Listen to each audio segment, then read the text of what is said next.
Meus amigos, sejam muito bem-vindos. Hoje é o segundo vídeo sobre por que eu sou uma testemunha de Jeová. Então, se você não assistiu a primeira parte, eu aconselho você que assista, ok? Está aqui no meu canal do YouTube. E neste vídeo eu quero focar em um ponto muito importante. E é uma das coisas aí que os opositores, as pessoas que saíram da organização e até alguns que não saíram, que nunca foram testemunha de Jeová, mas ouvem algumas pessoas dizerem, falam, né? Ah, você faz parte de uma organização que o corpo governante disse claramente que não é inspirado por Deus, né? Então, o corpo governante já errou algumas vezes, mudou o ensinamento diversas vezes. Então, como é que uma religião verdadeira pode ser assim? E olha, eu vou falar uma coisa para você. Esse é um dos motivos que me fazem ser uma testemunha de Jeová. Então, um dos motivos que as pessoas criticam a organização é o motivo que me mostra que a organização, ela realmente é a organização verdadeira. E eu vou explicar algumas coisas para vocês e mostrar que, biblicamente, nenhum servo do passado leal, tanto antes de Jesus quanto depois, sabia exatamente tudo sobre as verdades da Bíblia, ok? Então você saber tudo da Bíblia não é um indício que você está na religião verdadeira. O indício que você está na religião verdadeira é você ter principalmente os padrões de moral estabelecidos por Jeová, entender que não existe trindade, que o único Deus verdadeiro é Jeová, seu Filho é o nosso Senhor Jesus Cristo, é a primeira criação de Deus, ele morreu por nós, nos libertou do pecado e da morte por meio do seu sangue, que o inferno de fogo é uma invenção, que as pessoas que são ímpias elas serão destruídas, que o paraíso será na terra. Essas coisas são verdades absolutas que, se você estudar a Bíblia, você chega nessas conclusões lógicas que a Bíblia passa. Mas eu quero primeiramente dar um exemplo aqui. Estou aqui com o livro de Jó, tá? Jó capítulo 1, versículo 8, que fala assim, e Jeová disse a Satanás, você observou meu servo Jó? Não há ninguém igual a ele na terra. Ele é um homem íntegro e justo, que teme a Deus e rejeita o que é mal. Por que eu estou citando Jó aqui? Porque, meus amigos, se você ler todo o contexto da história de Jó, você vai perceber uma coisa muito interessante. Jó, ele nem sabia que Satanás existia. Ele não entendia absolutamente nada dessa questão, desse desafio, disso que Satanás lançou para Jeová. Então, mesmo assim, Jeová considerou Jó como um homem íntegro, né? Um homem justo que teme a Deus e rejeita o que é mal. E ele achava que o que estava acontecendo com ele depois que ele começou a sofrer, né? Perdeu os filhos, perdeu todo o dinheiro, perdeu a saúde. Ele achava que era Deus que estava causando isso. E é por isso, Jeová em algum momento explicou para Jó, falou, Jó, peraí, não é eu não, é aqui, tem um anjo aqui que se rebelou contra mim. Não, Jeová não explicou. Se você continuar lendo Jó, né, se você for lá pro capítulo 40, por aí, você vai perceber que Jó, ele leva uma lição de moral de Jeová, né, que nem aqui, deve aquele que critica discutir com o Todo-Poderoso, responda agora aquele que quer repreender a Deus. Jó disse em resposta a Jeová, sou indigno, o que posso te responder? Ponho a mão sobre a boca, falei uma vez, mas não vou falar de novo.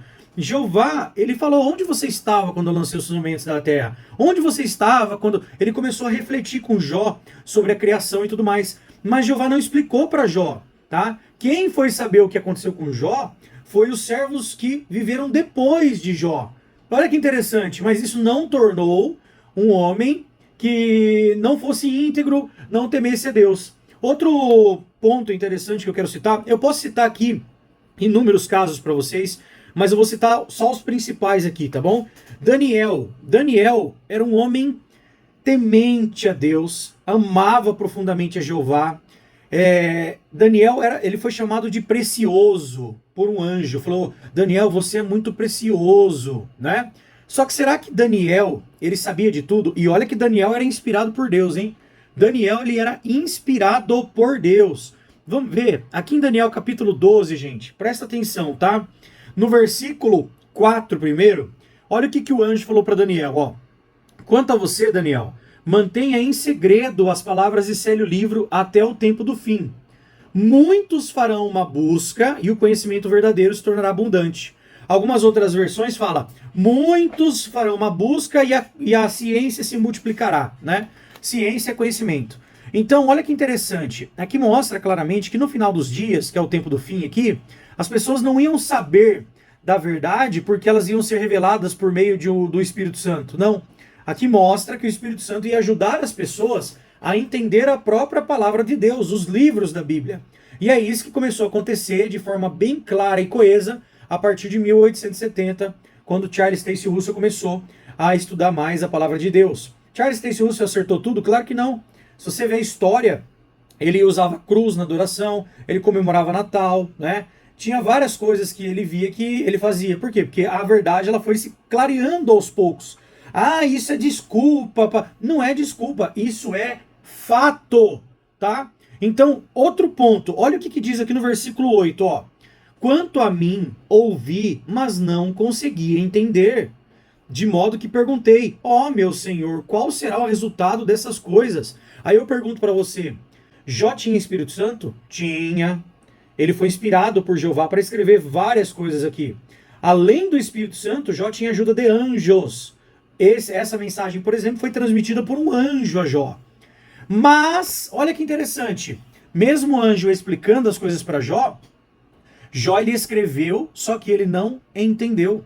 Ele não conseguiu entender, tá? Tá aqui, ó, tá escrito aqui. Ainda fala assim no versículo 9, o anjo, ó. Então ele disse, vá Daniel, porque as palavras devem ser mantidas em segredo e seladas até o tempo do fim. Então, olha que interessante, o anjo, ele não explicou. Ele não falou, Jó, peraí, eu vou explicar para você o que você escreveu. Não. Jó morreu sem entender o que ele mesmo tinha escrito. Agora eu pergunto, será que Jó, Jó não, eu falei errado, gente, me perdoem. Daniel morreu sem entender o que ele tinha escrito. Agora, será que isso era motivo para dizer que Daniel ele não tinha a verdade porque ele não sabia de tudo?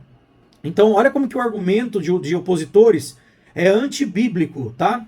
Vamos para mais um caso agora, que é lá em Atos. Ó, os apóstolos viveram com o nosso Senhor Jesus Cristo por 3 anos e meio. Conversava com ele diariamente, perguntava. Jesus falou diversas vezes sobre o reino dos céus, sobre o reino de Deus. Falou que o reino não pertencia a este mundo. Falou muito sobre o reino de Deus, muito. Só que olha que interessante, depois da ressurreição de nosso Senhor Jesus Cristo, aqui em Atos dos Apóstolos, capítulo 1, versículo 6, olha a pergunta que os discípulos de Jesus fizeram para ele, ó. Assim, quando se reuniram, eles lhes perguntaram, Senhor, é agora que o Senhor vai restabelecer o reino em Israel? Gente, presta atenção nisso aqui. Os apóstolos, mesmo vivendo com Jesus ali, eles não entenderam. Eles achavam que Jesus ia estabelecer um reino na terra, que ele ia ser rei dos judeus, entendeu? Aquilo que muitos dos passados passaram para eles, né? Os judeus até hoje, né, que não acreditam no Messias, acreditam que vai vir um Messias e que vai estabelecer um reino aqui na terra. E nós sabemos que o reino é no céu que vai governar a terra. E os apóstolos, ó, eles não entendiam isso aqui. Jesus ainda falou, ó, ele lhes disse, não cabe a vocês saber os tempos ou as épocas que o Pai convocou sobre sua própria autoridade. Aí entra o ponto, né? Depois eles receberam o Espírito Santo, ó, mas quando o Espírito Santo vier sobre vocês, receberão poder e serão minhas testemunhas em Jerusalém, em toda a Judéia e Samaria até a parte mais distante da terra. Pronto. Agora você deve estar pensando, pronto, receberam o Espírito Santo. Isso mostra claramente que eles sabiam de tudo. Agora a verdade foi revelada claramente para eles, não é? Porque eles começaram a ter dom de conhecimento, dom de falar em línguas, dom de profetizar. Acabou. Agora eles sabem totalmente da verdade. Será mesmo? Vamos ver? Vamos lá para 1 Coríntios, capítulo 13. Não, é isso mesmo, 1 Coríntios, capítulo 13, e aqui está falando do amor, e aí fala o seguinte, ó, o amor nunca acaba, mas quer haja dons de profecia, será eliminado, quer haja dom de língua, cessará, quer haja dom de conhecimento, será eliminado.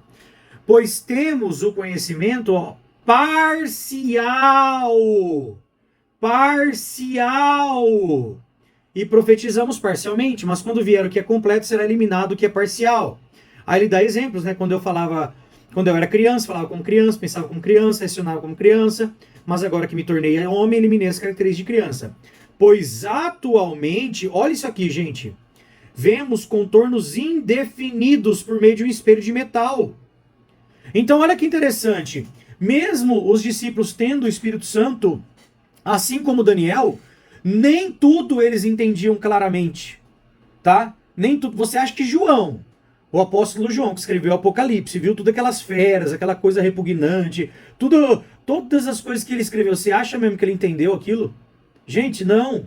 Quem ia entender eram os servos de Jeová nos últimos dias. E mesmo assim, isso ia ser progressivo. Terão coisas que o corpo governante, que os irmãos que estão na dianteira da organização de Jeová, só vão realmente entender quando acontecer, quando se cumprir. Entendeu? Fala, olha, lembra daquele texto lá? Puxa, agora a gente está entendendo. Por quê? Porque se cumpriu. Ok? Então, gente, entenda uma coisa. Você dizer, né, assim, o corpo governante diz que ele não é inspirado. Gente, isso é uma grande prova, uma prova cabal de que eles são o verdadeiro escravo fiel e prudente, porque o escravo fiel e prudente não era aquele que ia dar o conhecimento perfeito no tempo do fim. O texto lá de Mateus fala que o escravo fiel e prudente era aquele que ia dar alimento no tempo apropriado. Alimento no tempo apropriado. Jeová nunca revelou aos seus discípulos, aos seus apóstolos, aos seus profetas, tudo. Ele sempre revelou de forma contínua, tá? Então, Moisés sabia muita coisa, sim. Jeremias sabia mais que Moisés. Isaías, mais. Você está entendendo onde eu quero chegar? Os apóstolos entenderam melhor, principalmente o plano de salvação por meio do Cristo. E hoje nós temos uma visão muito clara de tudo que tem na Bíblia. Mas isso não veio da noite para o dia. Isso vem devagar. As mudanças que foram feitas ao decorrer dos anos, essas mudanças foram necessárias para ajustar a nossa fé e a nossa obediência de acordo com a palavra de Deus. E, gente, a única religião que faz isso são os testemunhos de Jeová. As outras continuam no erro. Entendeu?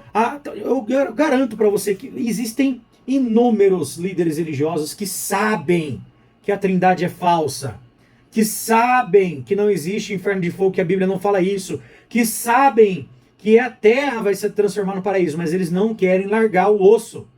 Se eles falarem isso aí, eles vão perder fiéis, eles vão ter que sair do clero assalariado deles. Entendeu o ponto? Então pense nisso antes de você criticar, antes de você falar alguma coisa. Estude mais a Bíblia, gente.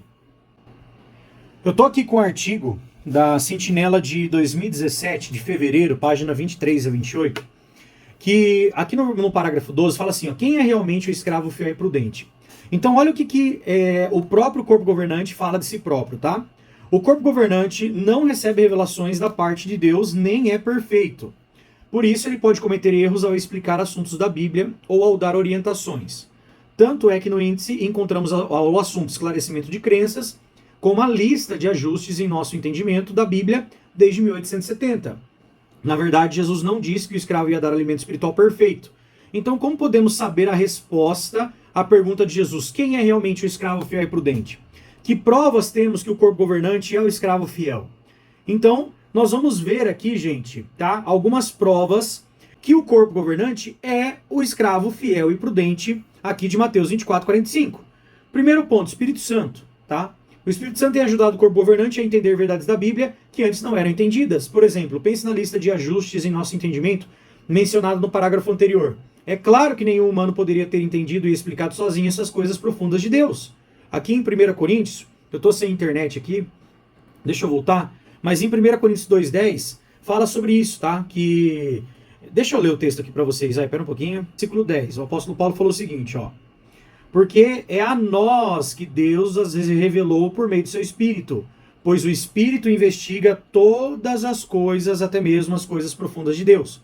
Então o Espírito Santo, ele ia dar capacidade dos servos fiéis e leais de Deus investigar as coisas profundas de Deus, tá? Analisar com clareza, com honestidade e, se tiver que fazer ajustes, fariam realmente, tá? Então, como diz aqui, o corpo governante pensa como Paulo que escreveu.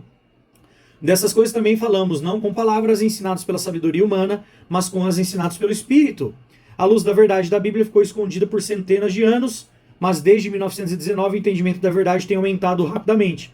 Não existe outra explicação a isso a não ser a ajuda do Espírito Santo de Deus. Isso é muito claro, gente. Nós vemos a Trindade, por exemplo, tá? Uma doutrina aí que começou, assim, categoricamente no Concílio de Nicéia, aprovada por Constantino, e depois que a Trindade ela foi realmente lançada como uma doutrina da igreja, qualquer pessoa que falasse contra era assassinada, morta, executada, queimada, tá? E isso ficou por séculos. Nós temos, e outra, a Bíblia ela ficou só para os clérigos. William Tyndale, que foi um dos homens que traduziu a Bíblia do grego e hebraico para o inglês na época, para todas as pessoas terem acesso à palavra de Deus, ele foi brutalmente assassinado, tá? Então isso mostra que as pessoas ficaram realmente num cativeiro babilônico por muito tempo, até que chegou um momento em que Jeová começou a falar: saiam dela, povo meu, ou saiam dela, meu povo, né? Se não quiserem continuar aí para ser cúmplices dos seus pecados. Jeová começou a tirar claramente as pessoas de Babilônia, do cativeiro babilônico, de 1870 para frente, quando Russell ele começou a aprender sobre a verdade da Bíblia. Ok? Não adianta, gente. Não é à toa que apóstata, opositor, que já foi testemunho de Jeová, 98% deles hoje, a vida deles é militar contra a organização. Mas se você pergunta para eles, que religião que você segue? Eles vão olhar para você e vai falar: nenhuma. Entendeu? 98% das pessoas que saem da organização de Jeová e se tornam opositores não têm religião. Por quê? Porque eles sabem que não tem outro caminho. Tá? Isso é muito óbvio. Eles vão voltar para a Trindade? Para o inferno de fogo? Para essas doutrinas que não são bíblicas? Não. Claro, tem alguns que fazem isso sim, tá? Uns que vão para Umbanda, vão para o Shintoísmo, mas a grande maioria não faz, não sai. Não vai para outra religião. Aqui está falando também sobre os anjos, que os anjos ajudam na pregação. Não é à toa que quantas vezes a gente vai pregar na casa de alguém, a pessoa fala: puxa vida, estava orando agora e vocês apareceram. E aí acaba surgindo o estudo e a pessoa se torna testemunha de Jeová. E aqui fala em João 17:17 que a palavra de Deus é a verdade. A tua palavra é a verdade, tá? E aqui fala que o corpo governante é guiado pela palavra de Deus. Então, ó, por exemplo, em 73, falou sobre a questão do fumo, né? Sobre alguém que fumava. O artigo mostrou que, de acordo com a Bíblia, a resposta é não. Uma pessoa que quer se batizar não pode fumar. Com base em vários textos bíblicos, o artigo explicou por que um cristão que não parasse de fumar seria desassociado. Disse também que essa decisão firme era realmente de Deus, por intermédio de sua palavra. Será que alguma outra religião está disposta a seguir a palavra de Deus, mesmo quando isso é um grande desafio para alguns dos seus membros? Então analisa, gente, a mudança drástica que aconteceu, né? Eles entenderam, começaram a estudar mais a Bíblia, entenderam que tem que se purificar de toda imundície da carne, que o cigarro é uma imundície, então a pessoa teria que fazer ajustes. Agora imagina, né? Uma religião chegar e falar: ó, a partir de hoje, você que fuma, você tem que parar. Você vai ter que fazer forças para parar. E se você não parar, se você falar: eu não vou parar, não quero parar, você vai ser desassociado, tá? Eles prestavam ajuda, tá? Para quem queria parar, davam tempo. E as pessoas que começavam a aprender da Bíblia, para se batizar, ela tinha que parar de fumar. Aí imagina, né? Você acha que por exemplo, o que acontece hoje com grande parte das religiões, gente? Ó, recentemente um livro sobre as religiões nos Estados Unidos disse: líderes de religiões cristãs muitas vezes mudam seus ensinos para combinar com as crenças e as opiniões dos seus membros e da sociedade em geral. Então o que acontece hoje? A religião se adapta à pessoa, não a pessoa se adapta à religião. É isso que acontece, tá? O corpo governante não é guiado pelo que é popular no mundo, mas pela palavra de Deus. Se é assim, quem realmente está liderando o povo de Deus hoje só pode ser Deus. Então nós vemos claramente que o corpo governante, ele é falho, ele comete erros, tá? A organização de Jeová não é perfeita, mas é a organização de Jeová. É a organização que Jeová aprova. Gente, o trabalho de pregação, 9 milhões de pessoas pregar praticamente para o globo inteiro, é só Jeová mesmo. Não existe outra religião no planeta que faz esse trabalho. Algumas pessoas, quando eu falei isso numa live, falaram assim: os Mormons fazem. Não fazem, gente. Não fazem. Os Mormons não pregam de porta em porta. Eles escolhem as pessoas que vão pregar. Tá? Você pode perceber, você vê alguns Mormons, por exemplo, andando na rua, mas dificilmente você vê eles falando com as pessoas. Agora, o Testemunho de Jeová bate em todas as casas. Dá oportunidade para todas as pessoas. Tá? Essa obra realmente ajudada e inspirada por anjos por meio de Jeová. Não adianta, gente, sabe? E outro ponto, algumas pessoas que são opositores falam assim, eu não vou seguir homens. Você acha que homem vai me julgar? Eu sigo Jesus, não deixei de amar Jeová, eu só não sigo homens lá dos Estados Unidos, querendo dizer do corpo governante, né? Só que se você ler Hebreus capítulo 13, versículo 7, tá falando para se lembrar, ou mencionar as pessoas que exercem liderança entre vocês. Então a verdadeira religião, ela seria um grupo. Não tem negócio de praticar a religião sozinho. Nunca foi assim, nunca será. A Bíblia deixa claro que seria um grupo, e esse grupo teria uma liderança. Aqui em Hebreus capítulo 13, versículo 17, fala para serem submissos aos que tomam a dianteira. Quem toma a dianteira hoje na organização de Jeová? Primeiramente o corpo governante, depois vem os outros, os anciãos, entendeu? E tudo mais. Então isso é uma hierarquia normal dentro de uma religião, ok? E o que acontece são, os opositores, eles querem fazer coisas que dentro da organização não pode. Por quê? Porque a Bíblia condena. Só que ao invés de eles falarem mal da Bíblia, de Jeová, eles se camuflam falando mal de seres humanos, tá? É isso que acontece. Mas não existe outra religião que pregue a verdade da palavra de Deus no planeta Terra igual aos testemunhos de Jeová. Estude, gente. Isso aqui, eu sei que você ouvir isso, você que é de outra religião, tá assistindo aqui, você pode falar, o que esse cara tá falando? Que absurdo, tal. Gente, estuda a Bíblia. Ore para Deus e peça que Ele te ajude a estudar a palavra de Deus. Converse com uma testemunha de Jeová, aceite um estudo bíblico gratuito, tá? Veja se tem sentido realmente a trindade, o inferno de fogo, a imortalidade da alma, esses ensinamentos que surgiram no judaísmo alexandrino por causa de Platão. A trindade por causa das filosofias aí de outros, né? Mas o Platão também influenciou muito, né? Um Deus trino. Todas as religiões pagãs na época acreditavam num Deus trino. Entendeu? Então, só isso, gente, já mostra a clara distinção entre o povo de Jeová, o povo do verdadeiro Deus, com a religião falsa. Gente, eu espero do fundo do coração que esse vídeo tenha te ajudado. Um grande abraço, fique com Jeová e até um próximo vídeo.